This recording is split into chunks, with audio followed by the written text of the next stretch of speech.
Hi, how's everyone? My name is Charles Hugh. Hopefully, you guys all have a productive and safe week. So, if you would like to have your artwork to critique like this, all you need to do is just go on to New Master Academy website and you can submit your work to their critique form, and it's under the community area. And also, if your school got shut down, you can let your administration person know that New Master Academy is currently setting up a school educational group account, school like Art Center, Laguna College of Art and Design, and Wrigley. These are just a few of the schools that signed up with us last week, and so we are here to help you and also help the institutions that's through the challenge of remote teaching. And so I have a couple students today here that I'm going to be looking over their work. So I'm going to get to it. With this wooden doll sitting on a chair. These are great exercise to learn observations and proportions and also learn how to shade, and especially you working on tone paper. And I think the purpose of having a tone paper is to have the have that half tone in it, and then you can shade dark towards the shadows, and then you can come back with the white charcoal for highlight. So the remaining paper will be the half tone. And so that's the things I noticed that in your drawing there's not enough evidence to show me where the light source is coming from. There's a little bit, and like here I feel like there's a little bit of evidence showing me where the light source it's above, but there's nothing on the torso, and then there's nothing on the shield, and also on the cylindrical leg. There's not enough. Also, there's no shadow to indicate the light source. The first thing I would do is even when you set up, have a clamp light or some type of strong light source. You can't just use the ambient light. You can't just use the room light. It's just going to be too weak. And you need to get those clamp light, get like 80 watts, maybe 60 watts. If you have a little more dimmer room, but you need to have a pretty powerful light source to shine at it. So you really get a very aggressive light and shadow separations, and it will help you to actually will help with these exercise to learn. Okay, let's say the light source is coming this side, so everything on here probably should be darker on the right side, and then the bottom planes get a little bit darker, so we can maybe get it easier to see that maybe there's a thickness of this phase. Right, so it's maybe just not flat as you see. Maybe all this hair have a little thickness to it. Or maybe they even create some cast shadows. Maybe you can create some cast shadow over. And maybe even this little nose might create a little cast shadow coming in. Right? And all this, gets darker. And then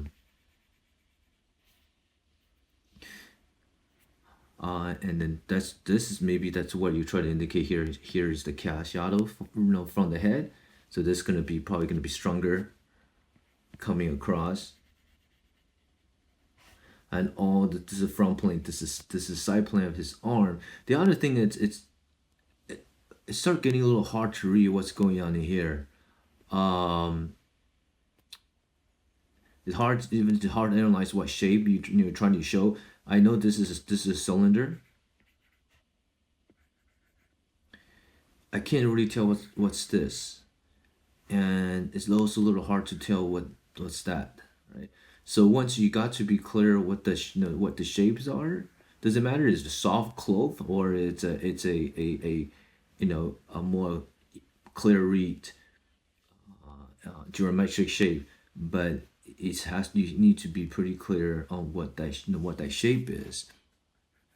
Where's the top of that shapes? What's the side? Right? You can if it's cloth, it's just basically going to be a little more of a broken silhouette, but still you need to know where the side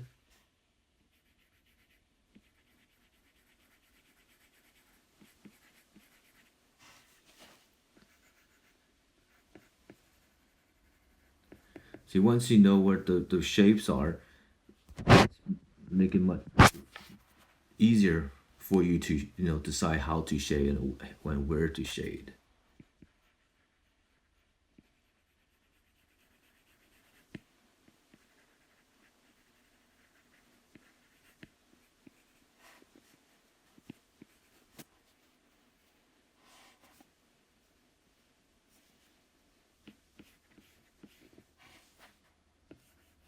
Just close to you, probably going to be thicker, the shadows. And see if this is a tube, light should come from above, or either it can be 3/4 above. So it depends on where that core shadow begin. You must have three things. You have the, just like the arm, the upper arm right here, you have to have the core shadows right here, the beginning of shadow, and you have a light side and you have a shadow side. That has to be super clear. And so if this is, here's your core, that's gonna be your shadow. And when it go over above, that's your halftone, and it goes even higher up, and that would be your highlight. So your highlight would be somewhere, probably sits right here, right, and then kind of fades into, into your paper color, right, and then you can push it. Depends on how bright the light hits. So light source probably gonna hit, highlight probably gonna hit right here. It's not gonna be on the edge, because no matter what, this is a round form, right? So to create that sense of illusion of roundness, the highlights cannot butt right at the edges. You need to have a little bit of that paper showing through, and transition slowly fades into the paper, and then we go back to our pencil, figure out where the core, the darkest part, and then shade it down.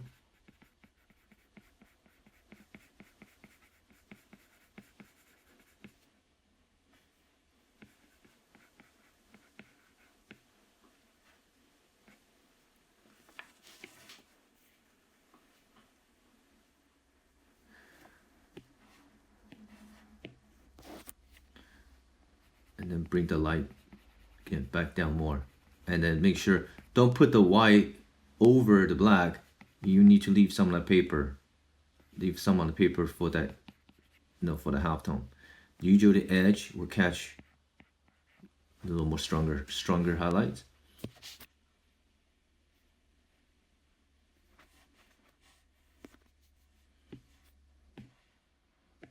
So all this require, all the side, the shield, all this require a darker value, because my idea is on my left side, the light source coming from left side. Everything on the right planes, which this is the right plane on the shield, needs to be in shadow, right? And again, probably gonna cast shadows onto somewhere.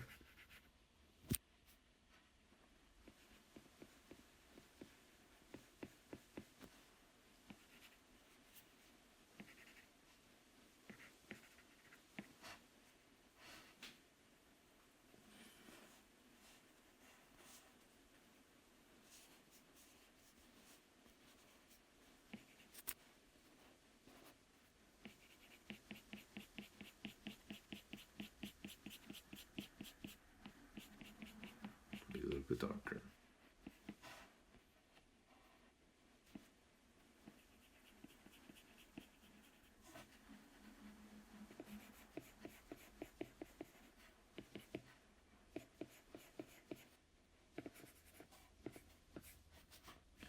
All this can push, the value can push a little bit darker.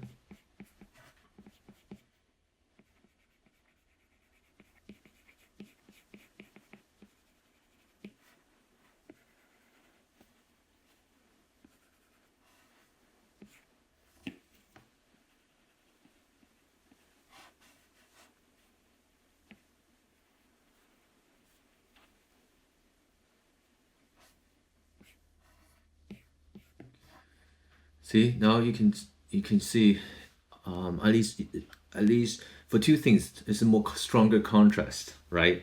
Light against dark, bang, there's things pops out. Second of all, it's more convincing to the viewer where the light source is coming from. Again, if you start adding more, more full value like this, imagine it's everywhere on this drawings. It's besides the structure is gonna feel more volumetric. The audience gonna feel a sense of a light, and yeah, and then it's gonna you're gonna create more of this realistic drawings, and so yeah, just work on the the maybe sit get a light, get a good good light and shine on your object, and so you can see this, you can see a separation of light and shadow, and draw off that. I think that would be, that would really help you for for the exercise you try to achieve. All right, Alejandra, good job. Now maybe I'll see you next time. Bipin Shiratha. I'm not sure is your real name or just your file name.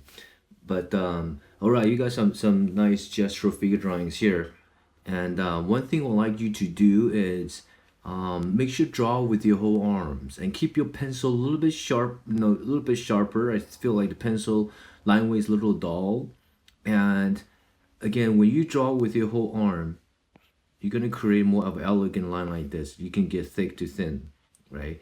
And versus if I look at some of your line weights like on the thigh here, something like the back calf here, and even on the side thigh here, they feel a little bit stiff. Sometimes a lot of time happen is when you're drawing with only with your fingertips, and then you tend to kind of make it a little bit. You tend to have a greater chance to make the line feels a little more stiff. And so if you draw with your arm, sometimes it's a little bit trickier to control, but you see how the line feels more fluid. Okay, so let's look at your drawings. I'm looking at this one right here, and watch. Be aware of your skeletal relationships. Here's your collarbone, and here's your sternal. So your rib cage is roughly is about right here. Okay, and here's your center line, and so here is your inner rib cage. That's what you tell me at the top of pelvis. That's a pretty big distance right there between the rib and pelvis. So what I'm going to do, I'm going to raise your pelvis higher up a little bit. I'm gonna put it right here. So I'm going to basically raise the whole hip. And then here's your center line. So here's still your midpoint. You can still have the pinch. Right, here's the inner rib cage, and here's the pinch that overlaps. Sometimes you'll see that on the females, especially when they turns their torso a lot, and because also the female has a wider pelvis, so it's gonna create this more of a stronger pinch, and because so when you raise out your pelvis, your great trochanter, beginning of the leg, is gonna be coming out right here.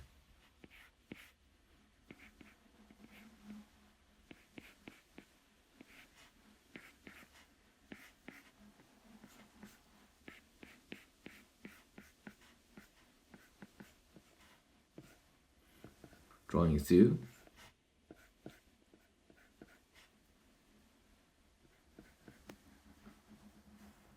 So here's the pinch side, here's the stretch side.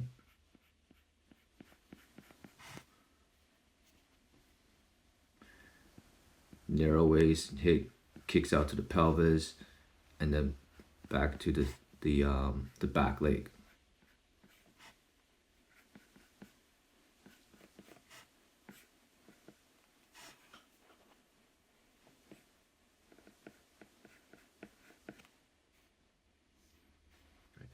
And then the shoulder feels a little disconnected because you need to visualize where's the collarbone and where's the arm actually connect, right?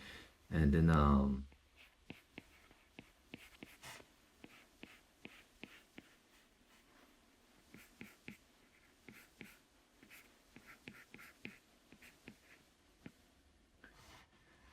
right? So for for this drawing, see, I can't even tell where's between, where's that oblique sections.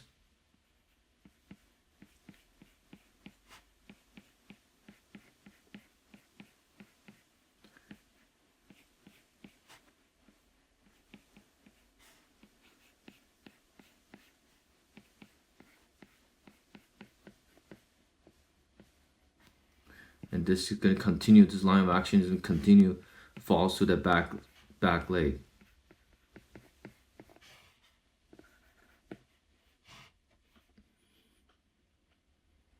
Same thing, be clear with the top of pelvis with the other side. Iliac crest, and then the thigh comes out.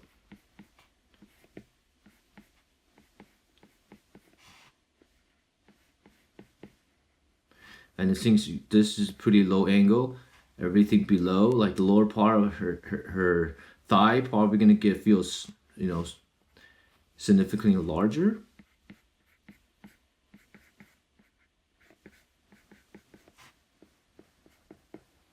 And then when you get on top,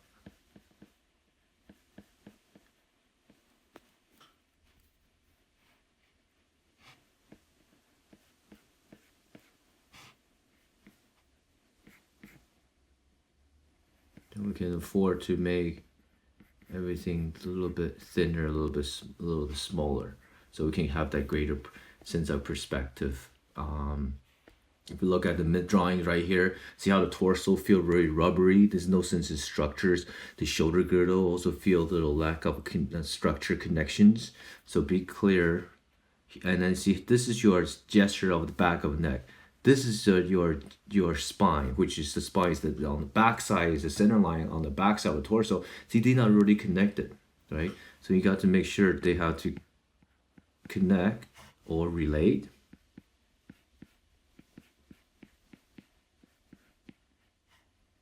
And that leads to the hip.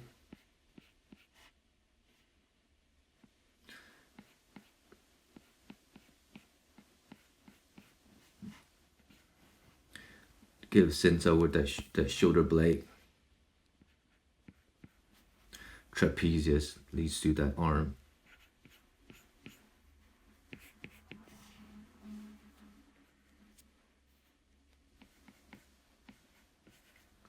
Push the pose a little bit. Watch out the overall line of actions.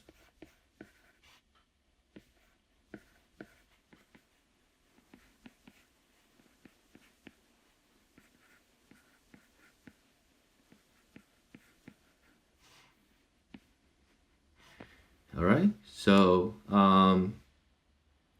like I said, a couple of things. Draw with your arm, move your arm, and don't worry if you know, it ends up, you know, for example, you make this leg too long and overlap the drawing below. That's okay, or the drawing below that sits over on the foot on the drawing above that. It's okay, right? Because you don't want to kind of limit yourself on the range that you can draw, because you're better off to make your figure. You notice I extend over your figure a little bit taller.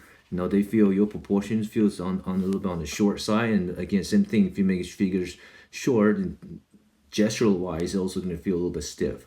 So elongate that figure and draw with your arm.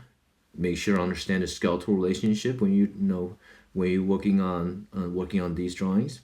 All right, good luck. Maybe I'll see you next time. The drawing has a good sense of structures, but there's still a few area we can improve. All right, so I think first thing I see is that the sense of a structure of the nose and how that relates to the keystone. So you got to know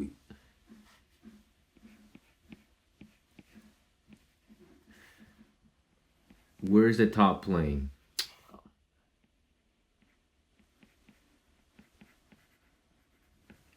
of the nose, and here's the side.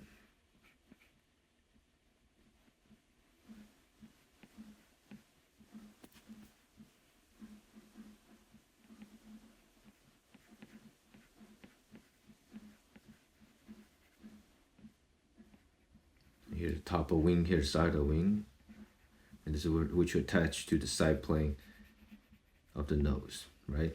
And then here's the issues on the top. How the nose that merge into that keystone. So here on the right side, it's this just gonna merge right over to the eyebrow. Actually, realistically, it's gonna go rise up, and then it's gonna hook behind eyeball.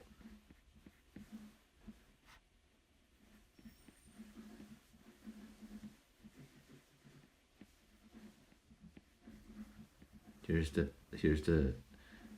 let me do that again.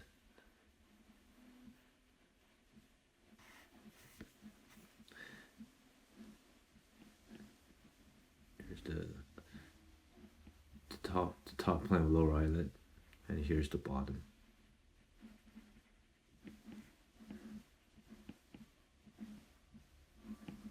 Right, so you see how this goes behind, and then the cheekbone also comes behind from the eyeball.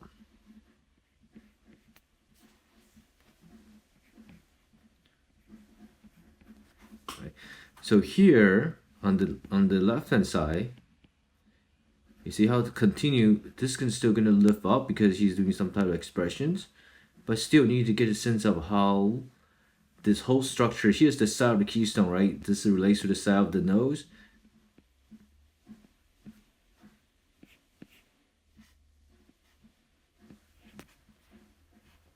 See how that shape continue to create that eye socket, and your eyebrow actually is gonna go on top of this. And doing this, I'm gonna change the color for the eyebrow.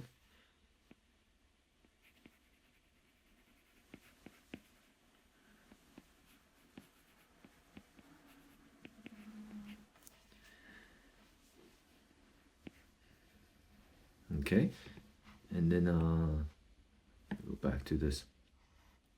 So you need to be clear how this this whole relationship of the nose that merge into this eye socket, right? This wrap around this way, this wrap over this way. This is the keystone, which is down plane, the nostril bones, the ball of the nose.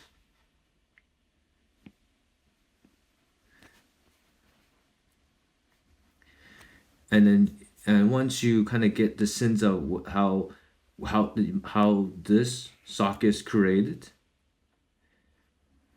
it help you to gauge how big or how wide the eyeball needs to be.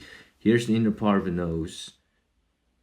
Your tear duct probably gonna be somewhere right here. It's not gonna be that far from the inner part, right?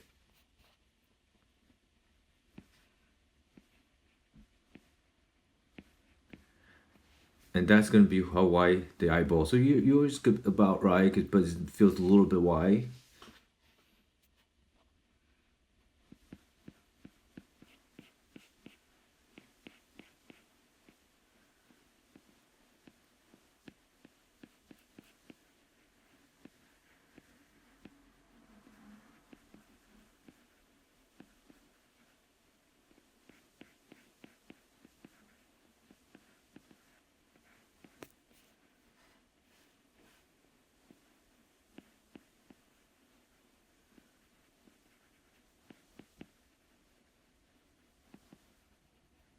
The lower eyelid.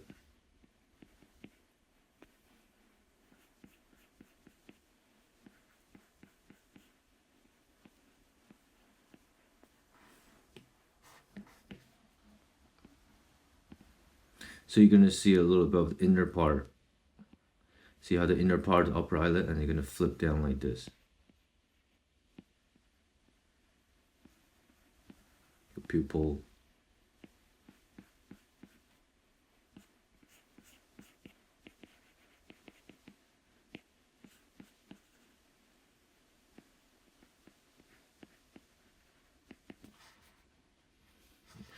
And then this cheekbone shadows sits a little far. And I think also this gets that the round cheek core shadows. It's a little bit too dominant. It feel like it can. It's my eye keep drawing to to this like looks like a donut shape right here. And then first of all, I think things here is gonna be where all the eye socket end. The whole eye socket the down planes of the forehead, right where's the down plane of the eye socket. So here's the forehead. Here's the down plane right here, the down plane of the whole eye socket shape, right? And then here's your eyeball.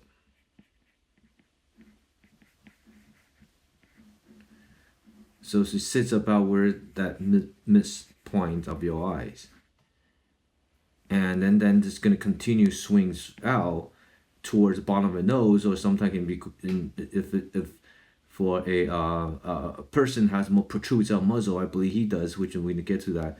This is also gonna swing toward the corner of the mouth. So I feel like this come a little too far. Probably it's gonna just be about right here, and then it start gonna swing out like this. Okay, be aware the forehead, the front plane of forehead, only lasts about where that keystone.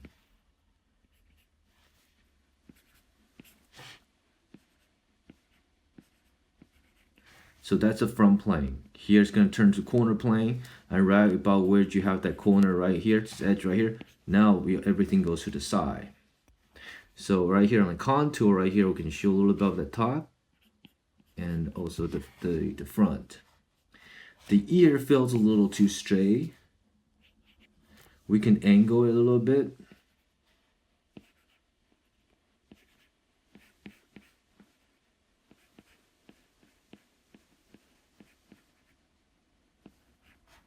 Shows a little bit of jaw bones.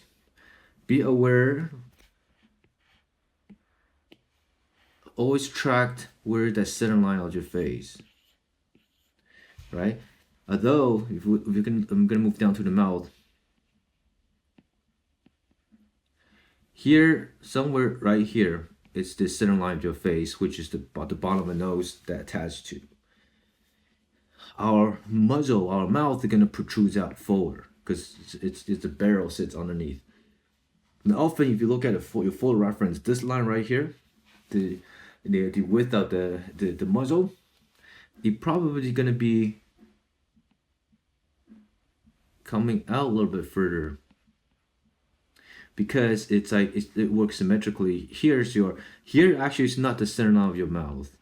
Your center of the mouth is gonna be kicking out like here, right? So the corner of the lips is somewhere, depends on person, but like just ideal, like just like ideally it sits along with the center of the eyes.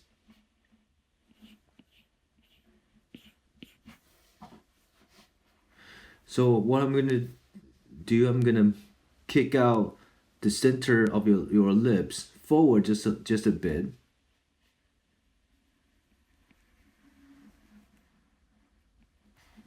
So instead here, I'm bring it right here. And I'm gonna open this muzzle space a little bit more. I feel this is a little tight. So here's the muzzle.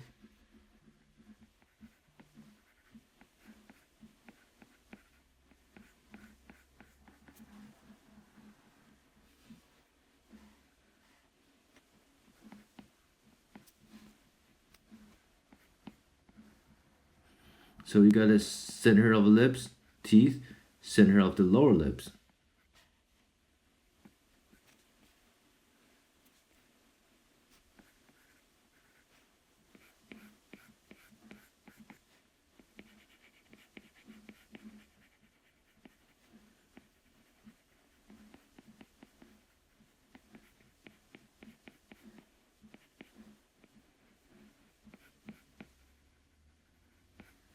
Top, bottom.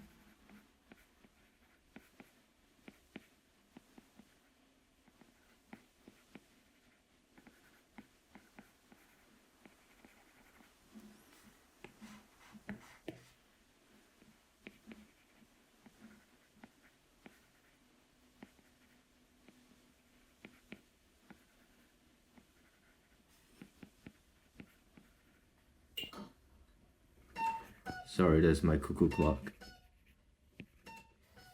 Okay, and then and so you can see, you can definitely feel this volumes of the mouth that curve over the barrel, right? One thing, be aware, the mouth, when you draw mouth, it's very important to know where those 3 point, the corner actually to me is more important than the than the center, because if you misplace the corners, the whole mouth is gonna shift. It's gonna misplace on the face. So long as you just need to know where the center, make sure the place of the corner of the lips is right, and then the center. Long as you just need to know where that center of the lips depends on which angle. Maybe it's right here. Then just connect the dot, right?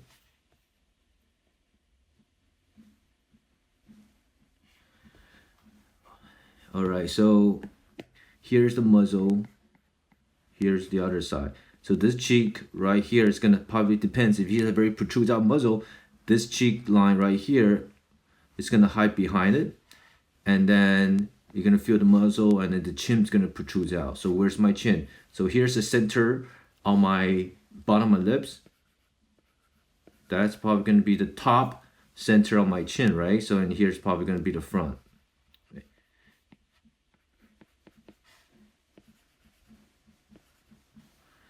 Always make sure to show some jar below the earlobe.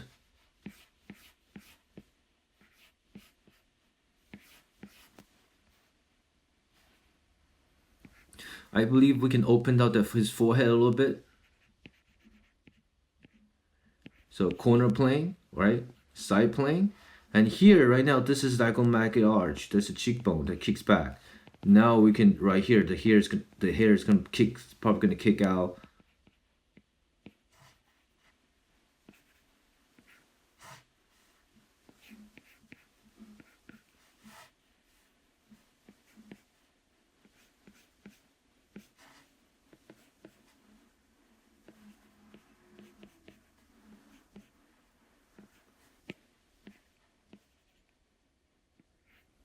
Here it goes, goes back. So looks like, so now once you get a sense of his structures, then you can probably see usually the beard come off, probably gonna be comes out about right here. When you draw, also think the mustache or beard as it shapes.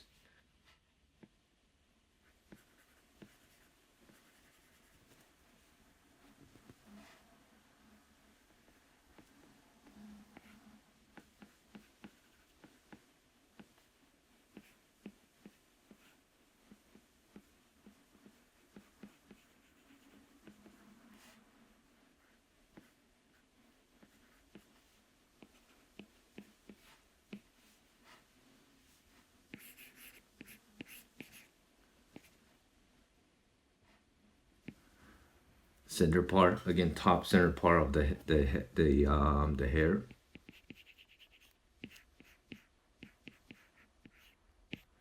And then the side.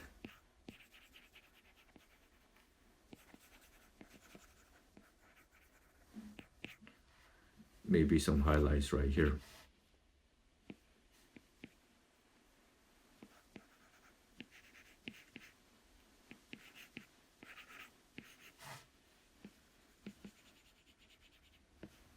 Cat shadow.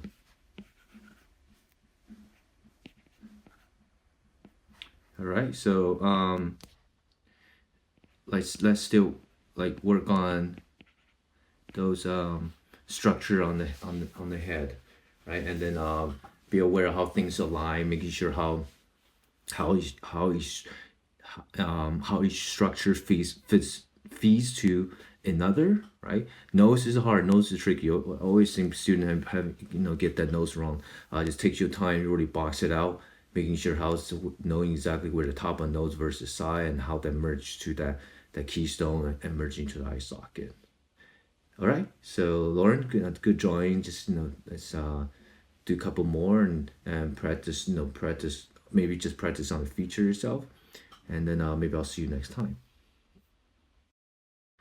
Hey Roman, how are you? So we got a beautiful portrait paintings here, and I like what you do with the contrast with her forehead and her nose.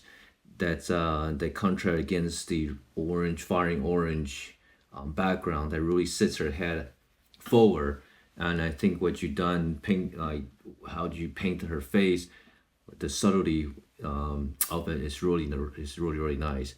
My biggest concern is when I was looking at these paintings, the first thing I noticed is this big open space on the top, and it almost feel like it's undone in a way. You have a this kind of on the right side you had this subtle tint on the right side, and then again right about her hairlines you had all this kind of broken edges with the very strong light in the back.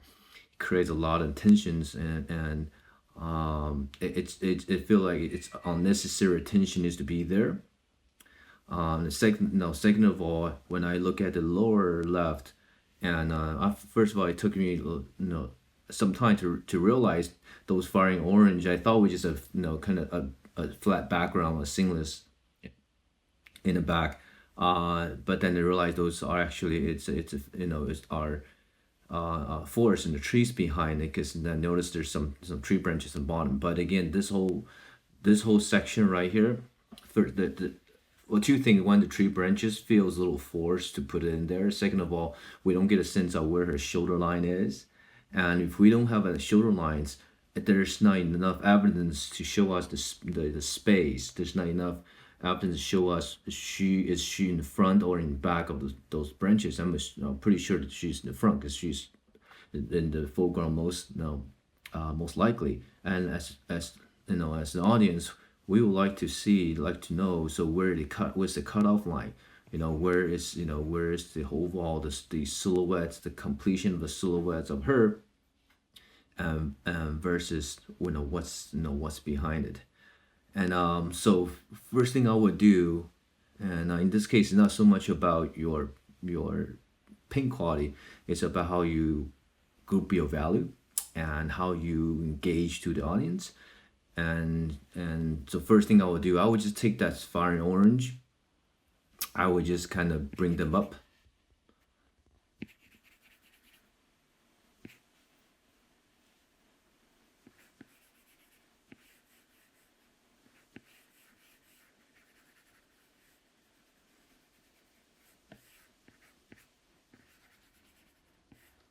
And just unify it and keep everything a little more unified, more graphic.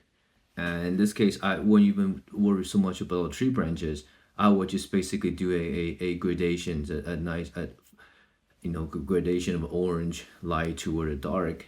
So I'm probably just gonna go down to find a somewhat a darker, slightly darker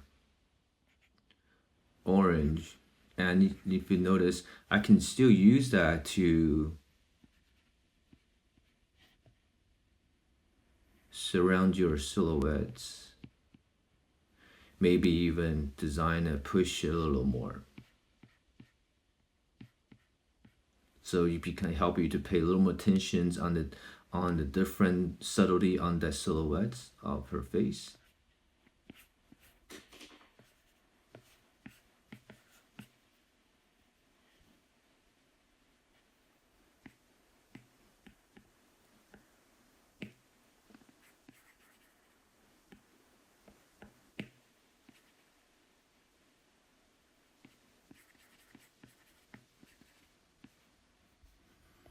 It's the same thing as what you did. I guess I just, like I say, I'll just make the whole background a little more flat, more of a, like I say, just a flat gradations.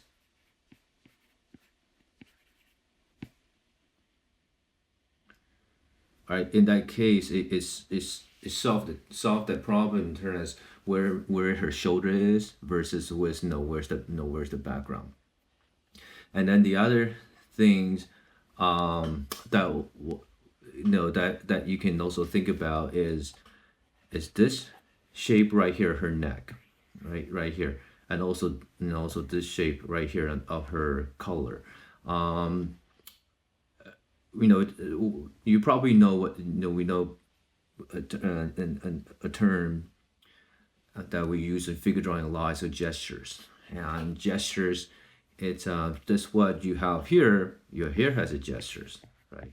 That's why by looking at your hair, our audience naturally is gonna follow that, and it's gonna swing. Our eye is gonna gauge towards the left. And this old big gesture right here, the dominant gestures, it's no it's in animation term we call it line of actions, which is gonna set everything up. And in this case, this is gonna pretty much this is what's your dominant gestures. And so for that neck shape that you have right there, I feel like it doesn't really gauge to that. So I think what we could do is let's design it a little bit. So although it maybe that's what you see from a full reference, but we can still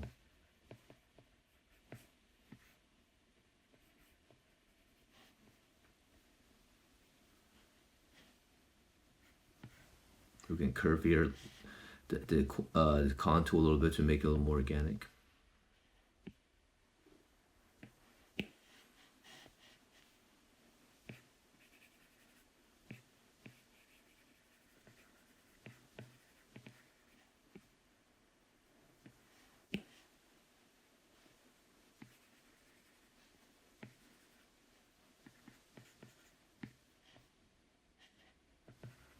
So it helped at least somewhat. It creates. Oh, somewhere it creates a shape like this, but actually that actually look even better. So what I might do is I might even just take this up.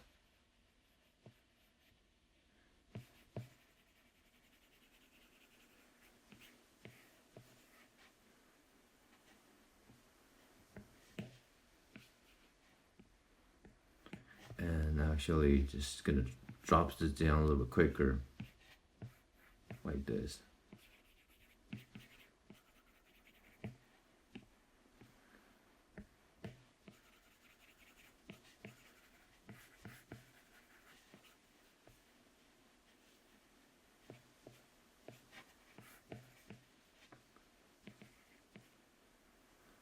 Like that.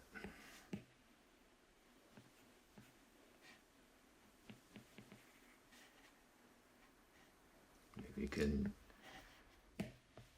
use a little bit of that's showing the inner part of that, the other side, the side of color. If you want, we can even show a little bit of highlights. What we can even try to do is we can actually use to kind of harmonize with that background. Let's use some of that background color to see how that would see how it feels sits on that top of shoulder girdle. And we can even, if that value gets too close, we can even step down more of this.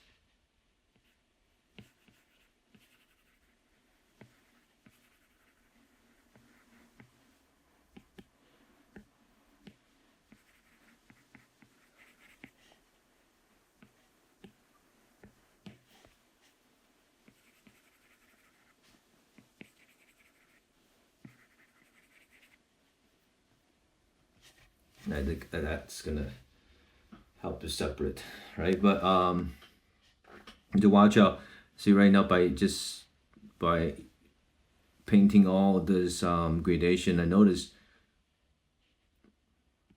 I wasn't be aware of. I noticed if you look how this distance right here, that distance, it feels quite similar. So and I think that's not really smart thing to do. So what I would do is I'm actually gonna bring that back down.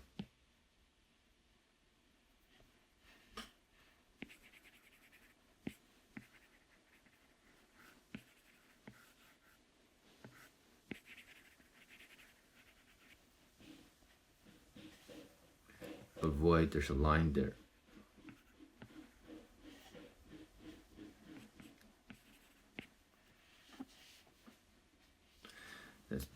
little better. Um,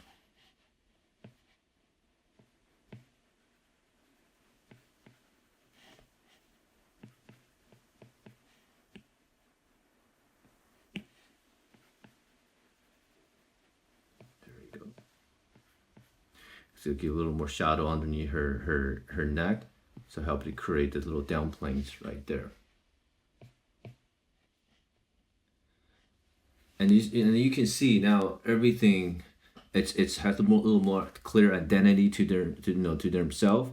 The background, her shirt, the background, her shirt, like her color, neck, hair, everything has its own own place. Of course, we can soften edges and harden the edges to set things things into the background, or you want things to to stood up to the audience, and that you can still adjust that edges. Again, allow the audience to to gauge to your painting where you want them to read first, where you don't want them to be not pay too much attention, but but visually it still has that clarity. We still know like what's in and out everything. So that reality still are there, right? So that's probably my kind of biggest feedback I would give you. It's not so much about how you painted it, it's about how you design it and how you make some composition value grouping decisions. All right, Roman, good luck. So hopefully this will help you, and maybe I'll see you next time. Hey Franco, how are you? So we got landscape paintings here. I got a lot of elements going on, and that can be fun, and that can be more complex because we have to make sure all the elements has to support your initial idea, what this painting is about, how you want the viewer to perceive on your paintings. And that's the thing. I think the feedback I would kind of go over with you. First thing, we have a figure right here, and to be honest, when I saw the painting for a long time, I didn't recognize that was a figure. I knew there was some type of pink stuff that's on painting. I could not tell what that was, and I think not until I read a text message or a writing of this piece when I was sent from New Master Academy, and it was mentioned this was actually a figure was gardening, and then that I was able to recognize. So that's something that you need to watch out, because if it's only you can tell what what that is, and the audience could not, probably you're not really translating the message clearly. Okay, so I'll go over with you and see how can you maybe make it a little more clear on that sense. All right, so first thing when you look at to this painting, it's understanding where the perspective, right? So we got a perspective that's kind of going in this direction, coming in like this, right? And that's going to dominate the designs, the shapes of your of this piece, because our naturally our eyes would get the sense of where you want the viewer to gauge everything. Probably gonna gauge up toward, it can be towards her, or our eye can follow this initial perspective, things going away into a distance, right? And also element that coming towards towards the viewers, and then that also going to dominate how you want to design a shape, to also reinforce the sense of this perspective and sense of this gestures, right? So you can ask yourself, does all these the road in the back, like did that, let me change the color, does the road in the back helps help to translate that? There's all the mountain, the background mountains, this open, this is also another area that's really confused me. Both Also has to maybe do with the color and the values.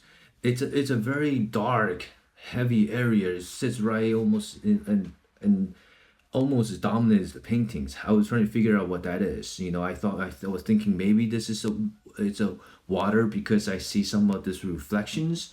But then if it is water, why so muddy? Why so dark and brown? Well, by saying dark, you do have some very strong blacks, and that could be a problematic doing a landscape painting because in nature everything reflect off everything else, so you're not gonna get a flat black opaque blacks like this. Although Sargent Johnson Sargent, his outdoor painting will have used some of the black, but then if you look at those pieces, sometimes they feel more of an indoor like. But how he balances it out is he has some very vibrant colors against it, so you still feel like he still tried to make you feel like there's still outdoor. But he's such a in portrait painter, and he likes to use he likes to set up the contrast, uses very dark and light value next to each other. So he sometimes sneaking some of those black just create some of the focal points and contrast.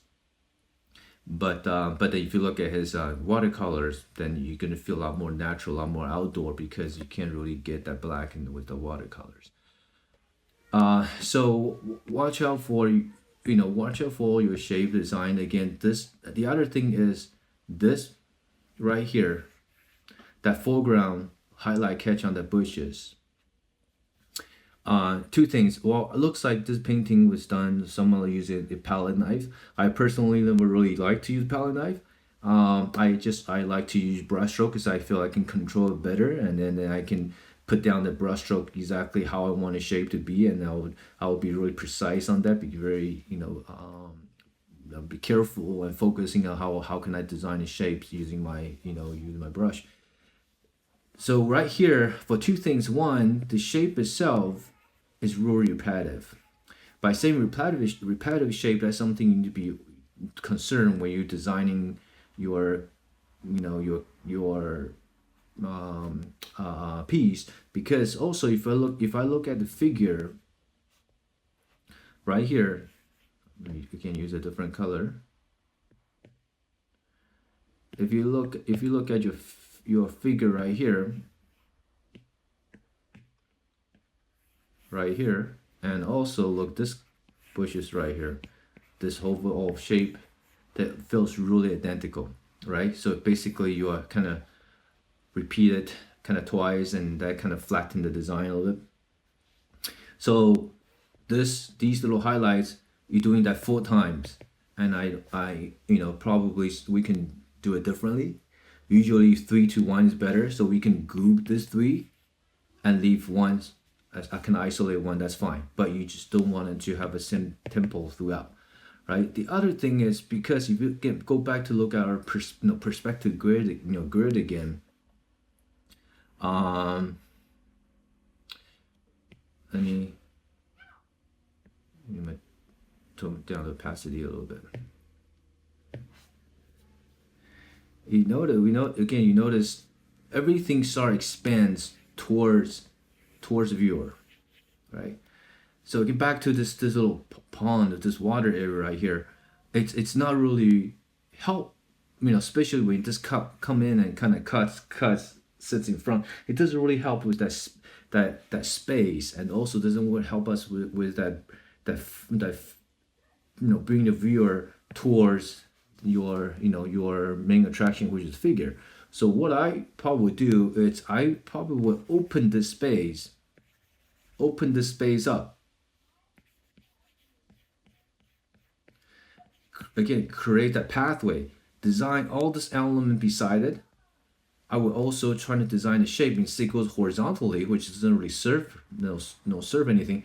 I would somehow create so you kind of points to her, all this highlights on the top of the highlight on top of this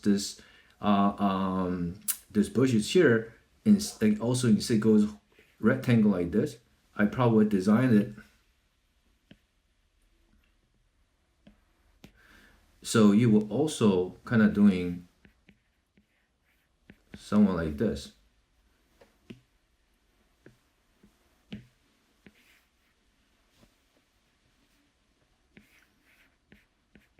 She points at her, and that goes to, that can go to the, towards the back. It can be a little bit bigger here. That highlights right here can be again a little smaller.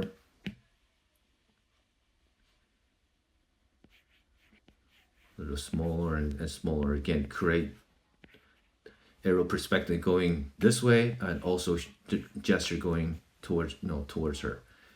Back to the color intensity. Like I said, I don't think these muddy, dark mud color, black color, probably would serve well for this outdoor feel, to give the outdoor feel.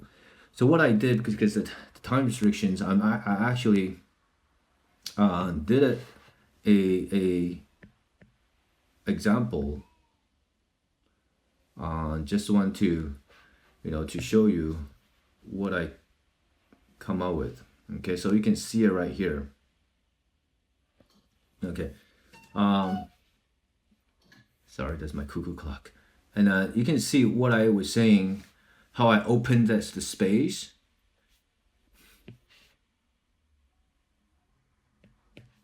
I was saying how I opened that space, right? So to besides to instead everything you have so kind of so scattered, it opens it up, have some area, kind of calm area, let the viewer kind of their eyes rest a little bit. I see all this element right here, this rock right here, like I was saying earlier. It's all the highlights all serve a purpose, and you're pointing to her. This guy right here, little guy right there, is also instead have the viewer looking out from your picture. Now this kind of stops it, and then you bring your eyes back, right? And also again, all this rock here, the highlights on this little plants, trees here. It doesn't, like I said, you can do it impressionistly like what you did, but you still have to suggest to clearly suggest where's the light versus the shadows, and be very specific on your shape designing, right? And then you can just leave it like that, and people understand there's some type of plants there, and with some stems we know that's the trees. You notice there's no strong black, but that there's still very strong dark value. I use this kind of very dark brown, almost like a alizarin crimson, deeper alizarin crimson. That probably feel a little more vibrant than just a flat opaque black, right? Notice the other thing you want to be aware is the color on the back mountains. That it's a really, that's for me, it's like unsure color. It's like I'm not sure, are we looking at the greens or looking at the white cover on the green? It's almost like you glaze over the dark green that you had originally. So even so, it's almost like an unsure color. You got to really mix the color on your palette, knowing exactly what the color is and the value is, and then paint it down like graphically like this. We can soften edges. We can go back to painting some highlight or shadow, whatever. But you got to have a good sense of what's that local color and that local value is. Okay, I decided to keep a little more gray because I have so many vibrant color in the foreground. I think I can afford to sneak some gray in there, and later if I want to, I can soften some of these edges, and to really kind of sit them in the back. Right. Notice how I still give a little, showing some of her some of her arms, so you can feel like it's a person is just doing gardening.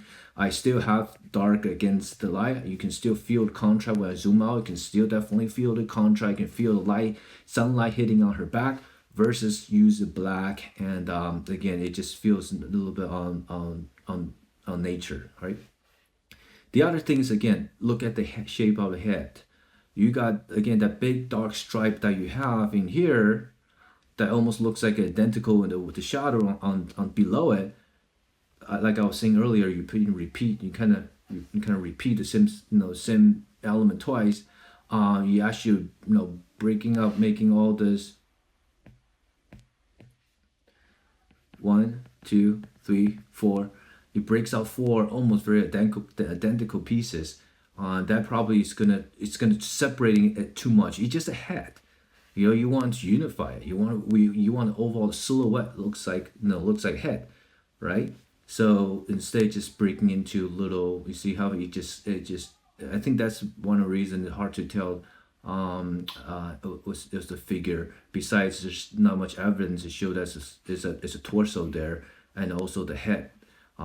It's like, so you've broken a little too much. So you're always better to unify your choices, your mistakes. Always better to unify things versus separating it. Right? Just harmonizing things versus separating it. When you paint natures, you got to know what the nature give you.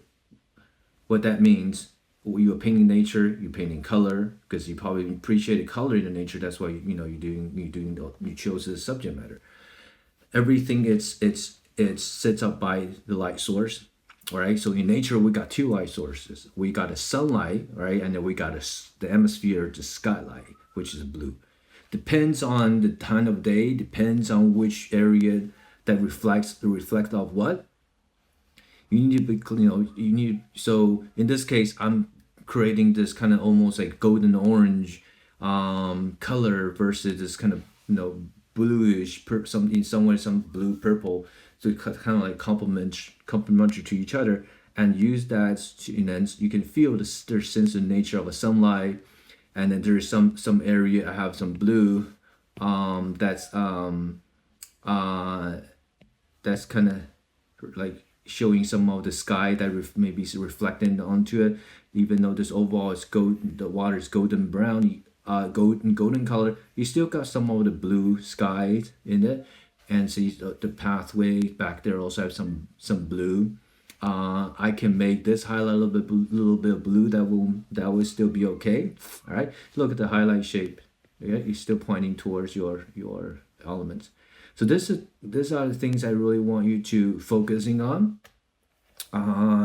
because if you have a great compositions, if you are very good at designing compositions, to be honest, sometimes even if the color not beautiful, it doesn't, you don't have the best palette, but long as if you can really good sets up that that composition, knowing really understand how to separate the three main value, the dark, gray, and white, you can still produce beautiful paintings. And I haven't seen a lot of artists are doing very limited palette, and they're painting, like I said, still very it's outstanding. But it's because they're really good at organizing and harmonizing their informations. All right, so Franco, hopefully this will help you, and maybe I'll see you next time. Good luck. It looks like you have been painting, so you understand how to apply paints on your canvas to create opacity and transparent. And then you also understand how to use edge control to show set things forward, or or show a luminosity of light, or push things in the background. Also, very good draw the faces, what you've done with the structure of the face that looks really solid. I think there's some feedback I can still give you, which one of the things I noticed when I saw the painting is that the background values which you have here, and versus the fingers, the hand, it's very it's very identical. There's not much separation to it, and I think it's important to have that separation, because that's pretty much is your second read. It's part of your stories, and besides her face is something about that she's holding that cigarette. That's probably it sets the movement and the content to the piece.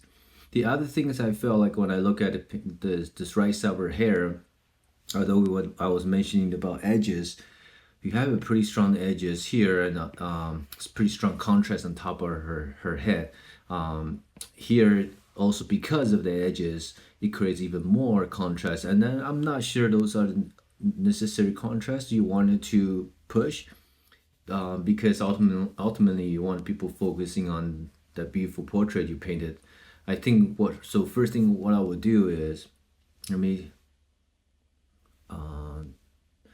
bring back your painting. And first thing I would do is I would just select your your background value, and then I'm just gonna tone it down a little bit.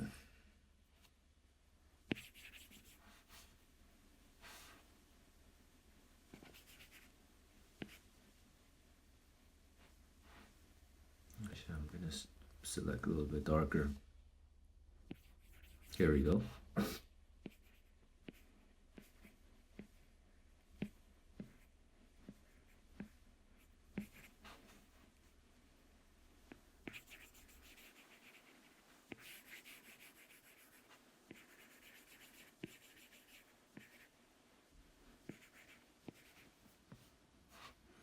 And now I'm gonna be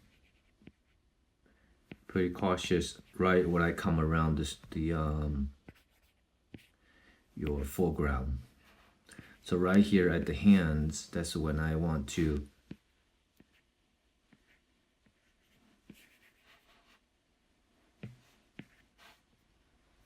see. If I zoom out right away, we're gonna get a sense of the separation of the hands.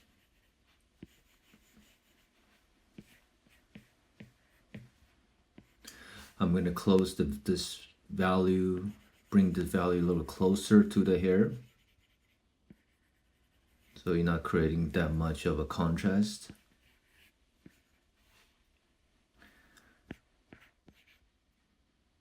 And then the other thing I notice, is this part right here where the collar meets the sleeves. I feel like there's a just kind of trap, or eyes kind of traps there, almost like a tangent. So what I'll do, I always think about like entrance and exit. I'll probably bring the back part of background value, and I'll just kind of bring it in and just kind of wraps around your sleeve like this.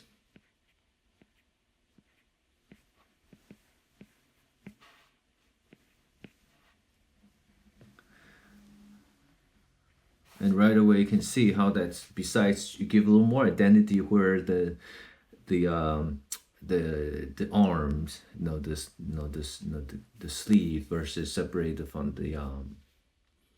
from her collar, and then it also creates a little more of a gesture to the piece. I can continue bring this, no, oops. I can continue bring this in, make it slightly darker. Bring this in and maybe add a little bit right here. I definitely would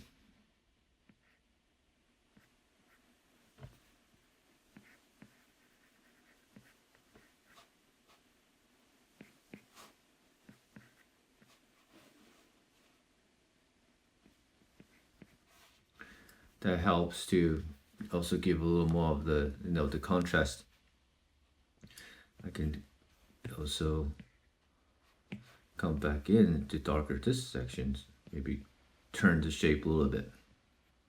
You see how you can get a you see how you can get a sense of how the whole eye is gonna comes in, and instead just stop where you had, you continue entrance into your next field, comes in coming this way, or you might come this way, exit out, and come over your hand, coming a little step up, and it goes towards your focal point, your head. So when I come to your face, you see how all those gestures, all those fluid gestures that carry the viewer's eyes, that needs to be pretty much everywhere when you design your compositions. So when I look at your head, ultimately the art gesture kind of goes this way like this, right? And it kind of flow. You can float this way, or this part maybe float out this way. So I think the ends of the hair also needs to refine it a little bit, especially this section right here. To me is a little confusing, a little kind of scattered. So also what I'll looking at this her forehead, this is probably what you had on your reference. But what I'll probably do is I probably will open up that forehead a little bit, just this portion where your highlight is, and then we'll drop down like this. So create somewhat a little triangle, create a slope. Again, it helps the eyes to set the eyes around through your face, so it also creates a gesture that way. So let's see how does that work. So I'm going to select your, just say your forehead value. I'm going to zoom out. I'm going to close it. So what I'm going to do, I'm actually going to raise this up, and now it's going to drop down like this, and I'll see.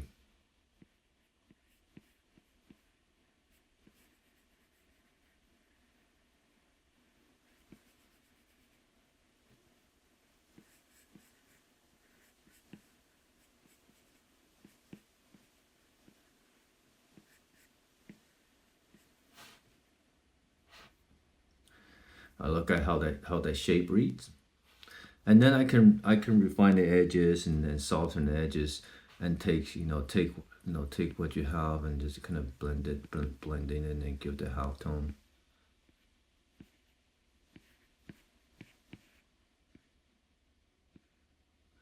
But I think again, just by zoom out, by raise up that forehead just a bit, you create a better, better fluid gestures. That way. Also, I think what we need to do, you need to clarify the shape a little bit more. It feels like it's not really, the edges so broken up. It doesn't really help support our form. So let's pick a value in there, and let's clean up that shape a little bit.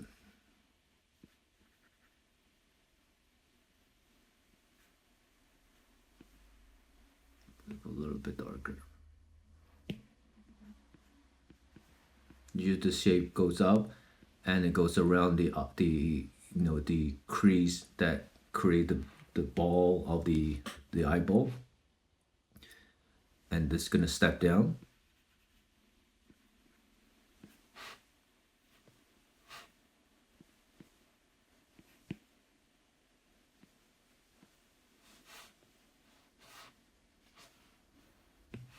And then within that, you might get a little bit darker value.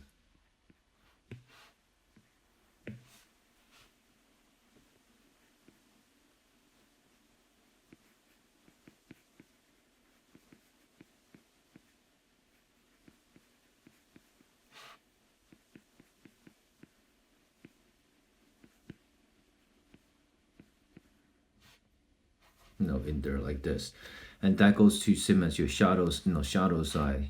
I think I'm gonna select your shadow value. I'm gonna your shadow shape is a little even. I'm gonna push the design, push the shape a little more, and think that will help to describe the form and give a little more interest to the piece. The first thing I'm gonna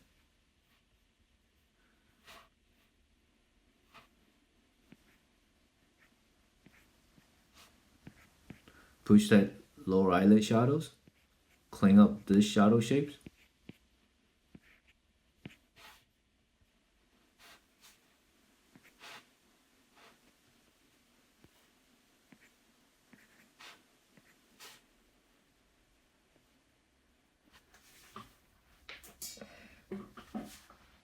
And I'm actually going to do is the bottom shadow of the ball of the nose. I'm going to raise up the shadow a little bit because you'll be looking from below it. So the shadow probably would rise a little bit higher and continue, goes down and goes over to this cat shadow right here. You can push the shadow at the bottom plane of the upper lips a little bit. Also at the lower lips. I'm going to push this shadow right here a little bit thicker, again, because we're looking slightly below her. Oops, not that. I'm going to angle this top plane of the chin a little bit.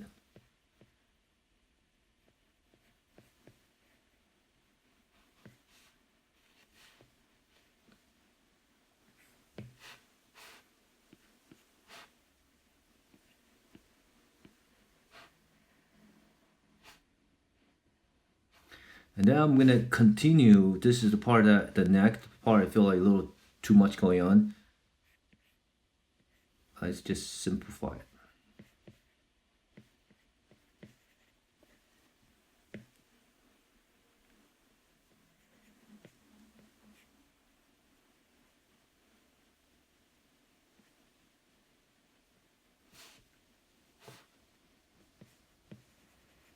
And then I'm gonna redesign that neck. So this neck shapes.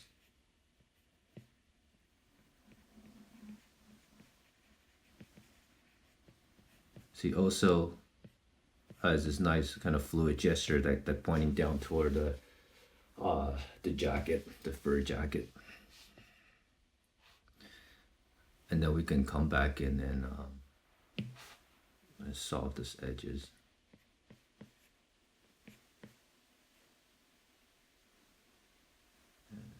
So some of that, some of those edges.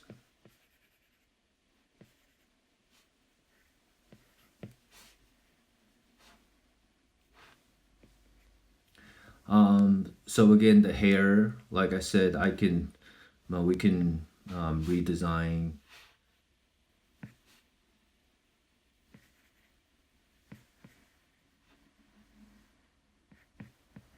I'm gonna actually bring this hair into the bottom of the chin a little bit. That helps to separate a little bit. If you give it more of a bottom, separate the chin to the neck. A lot of time when I decide how I want to design my direction or gesture of my shape, I look at the overall, right? For example, if the rhythm, for example, it's coming here, it comes in like this, then probably your next rhythm will swing out this way, or the overall, the overall rhythm of the head again coming in here, something will coming this way and coming this way. So a lot of time what I like to use, I try to find a way to sneak in S curve. So if this hair on this side swing towards the right, I probably would do is that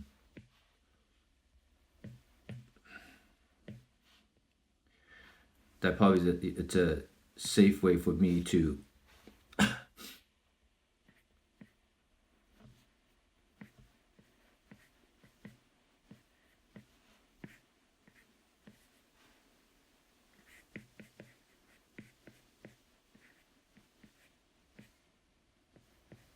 to goes with the S curve.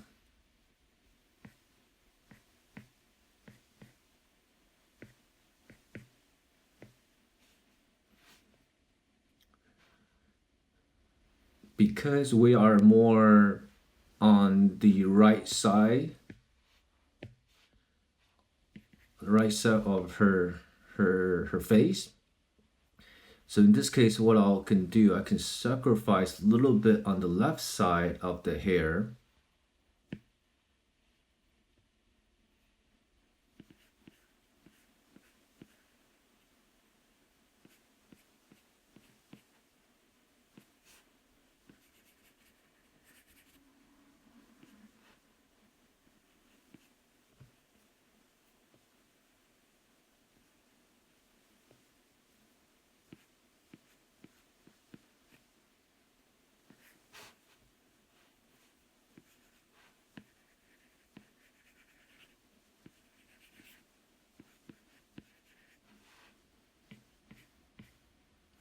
To keep it balanced, I'm going to come over to the right.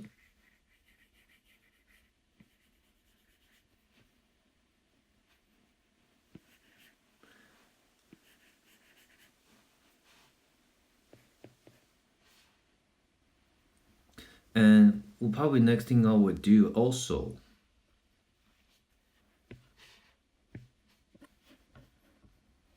if you look at her face, And if you look at the shadow side of her cheek, she does not have a very strong cheekbones. At least that's what you tell me right there.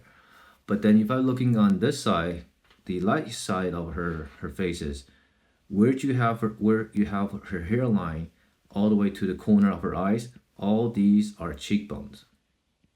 That's a pretty wide cheek that you have there. So I think for what I would do is just because probably she might looks a little better if we can narrow down her face a little bit. So I'm actually gonna try to see if I can trim that face.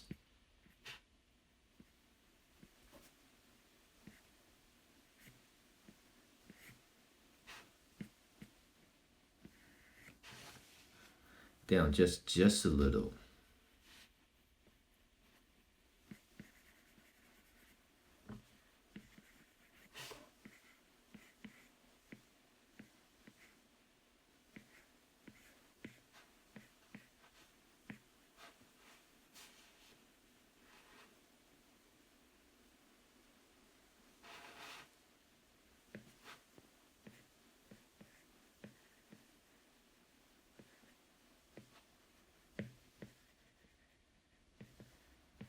To find a way to sneak in S curve.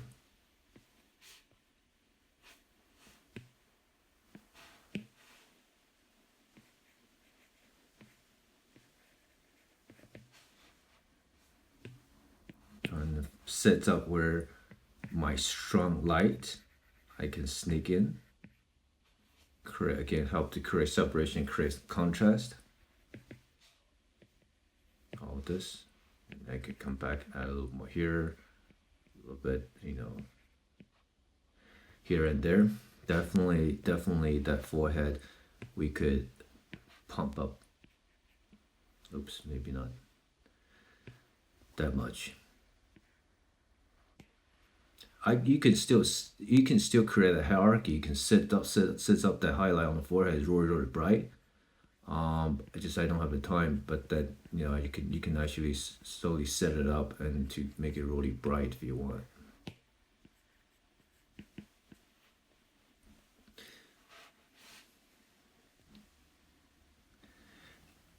All right. So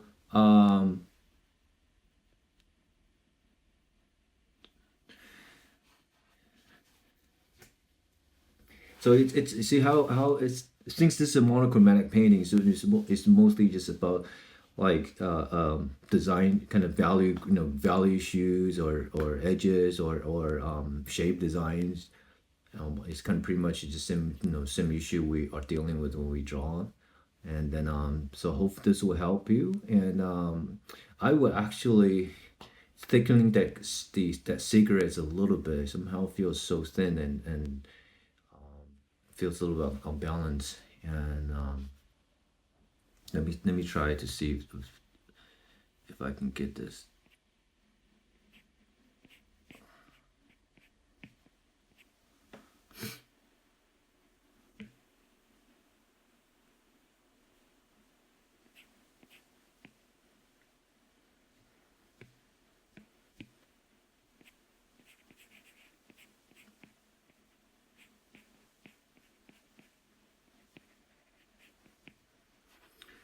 And then like maybe a super highlight.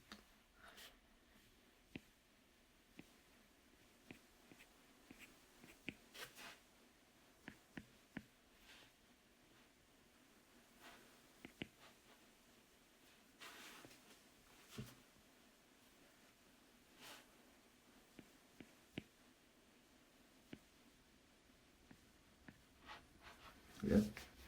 So hope this will help. And yeah, and then just keep going at it. You great drawer, painters. I think right now it just like I said, just to be consistent on your shape designs. That means making sure each shape that you come up with, it suggests a purpose.